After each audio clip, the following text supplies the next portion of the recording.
watching Let's Chat. Welcome back to Let's Chat. This morning we are focusing on a community need and a community drive with a special theme. Here to give us all the information is Miss Linda Moss-Mines. Good morning, Linda. Good morning. Now, you are a local historian, so I'm excited to talk about this because we are actually talking about a community drive for blood assurance, but tell us the significance as to why you're here sharing the news with us.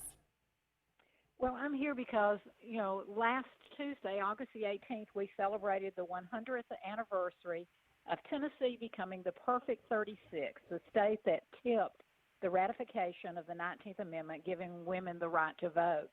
And as the Chattanooga and Hamilton County historian and as someone actively involved in community service with a lot of friends across the community, we decided that there needed to be a project that allowed people during this time of COVID-19 to honor the first woman in their family to vote, or the first women, and combine and do good for the community. So the Chattanooga Bar Association, the Yellow Rose Suffrage Committee, which I co-chair, and the Chief John Ross chapter, the Daughters of the American Revolution, and Blood Assurance have partnered together for a campaign that will help the community and simultaneously allow donors to honor the women in their family who were the first to vote.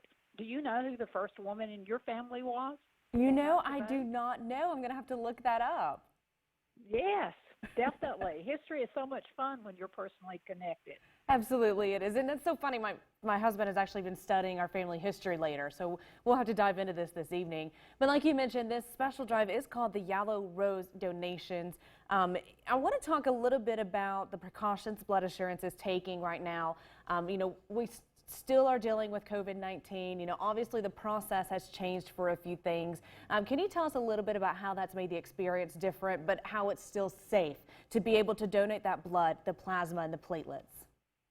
It is, and Blood Assurance, of course, Blood Assurance has been around since the early 70s, and they are experts nationally, and they know how to process. So you phone in for an appointment.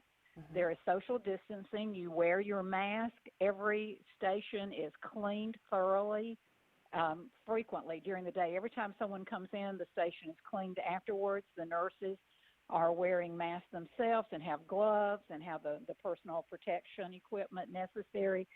This is, the safest place that you can go, and I can say that from experience because I have donated just recently because I'm such a firm believer in the fact that one of the things that you can do to save lives is to donate blood, platelets, or plasma. Absolutely. And of course, all three are available for donation. Blood Assurance accepts all three types of donations.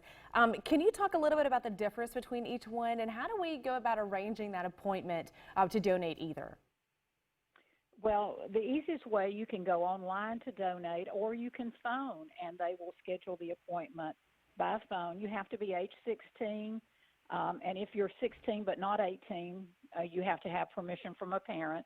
But at age 18, you have to be able to say that you are not COVID positive.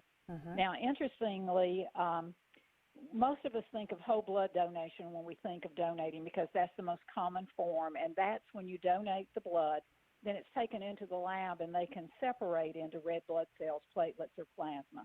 Right now, we desperately need in this community convalescent plasma, and what that means is someone who has previously tested positive, they have recovered, and they've been symptom-free for 14 days. But for our critically ill patients with COVID, the convalescent plasma can be a lifesaver. So that's really important, and that's one of the unusual opportunities for someone who has tested positive but now has recovered.